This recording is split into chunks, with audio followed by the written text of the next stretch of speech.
Hello everyone, সবাই কেমন আছো বলো। তো চলে আসলাম নতুন আরেকটি ব্লগ ভিডিও নিয়ে। তো আজকের ব্লগটা আমি এখান থেকেই শুরু করতেছি। আজকে যাব আমরা আমাদের উত্তরবঙ্গের ঐতিহ্যবাহী বদেশ্বরী মন্দির। আর সেখানে আজকে অক্ষয় তৃতীয়া উপলক্ষে অনুষ্ঠান চলছে, ধর্মীয় সভা। আর তো আমরা রেডি হয়ে গেছি। এদিকে আমার হিমা ভাস্তি, আর এদিকে ভাগনা হচ্ছে দীপ্ত ভাগনা। তো তিনজন মিলে এখন আমরা যাব। তো দেখতে থাকো আমাদের আজকের ব্লগটা। বেরিয়ে পড়লাম মন্দিরে যাওয়ার উদ্দেশ্যে। ঘুরতে কার না ভালো লাগে, আর যদি সেই জায়গাটি হয় আবার পবিত্র স্থান, আর সেখানে গিয়ে ভালো লাগবে না এমনটা কি হতে পারে। চলে আসলাম আমাদের উত্তরবঙ্গের ঐতিহ্যবাহী ত্রিশ্রোতা শ্রী শ্রী বদেশ্বরী শক্তিপীঠ মন্দিরে। আজকে আমি আমার ব্লগ ভিডিওর মাধ্যমে এই মন্দিরটির ভিতরের দৃশ্যগুলো সবার সামনে তুলে ধরার চেষ্টা করব, আর মন্দিরটি সম্পর্কে কিছু বলার চেষ্টা করব। তাই আমার অনুরোধ রইল ভিডিওটি স্কিপ না করে সম্পূর্ণ ভিডিওটি দেখার। এই পবিত্র ত্রিশ্রোতা শ্রী শ্রী বদেশ্বরী মন্দিরটি আমাদের বাংলাদেশের উত্তরবঙ্গ পঞ্চগড় জেলার বোদা উপজেলার বড়শশী ইউনিয়নে অবস্থিত। সনাতন ধর্মের স্কন্দ পুরাণে বর্ণিত আছে যে রাজা দক্ষ এক যজ্ঞানুষ্ঠানের আয়োজন করে। সেই যজ্ঞে অন্যান্য সকল দেবতাগণ নিমন্ত্রিত হলেও ভগবান শিব নিমন্ত্রিত ছিলেন না। কারণ ভগবান শিব রাজা দক্ষের জামাই হওয়া সত্ত্বেও রাজা দক্ষ তাকে জামাই হিসেবে কখনো মেনে নেননি। এই অপমান সহ্য না করতে পেরে ভগবান শিবের সহধর্মিণী মাতা পার্বতী দেবী তৎক্ষণাৎ দেহত্যাগ করে।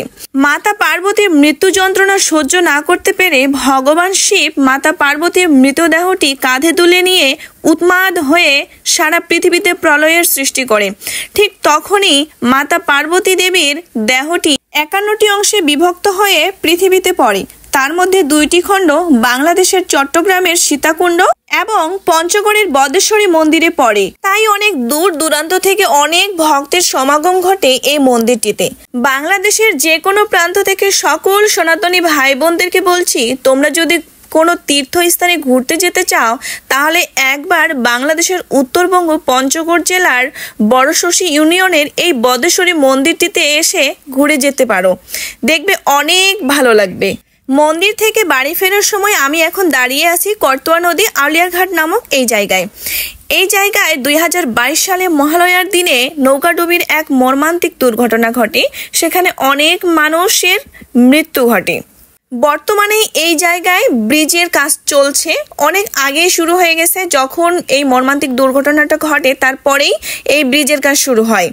তারপর চলে আসলাম আমার সেই পুরনো এক জায়গায়, যেই জায়গায় আমার অনেক স্মৃতি জড়িয়ে আছে।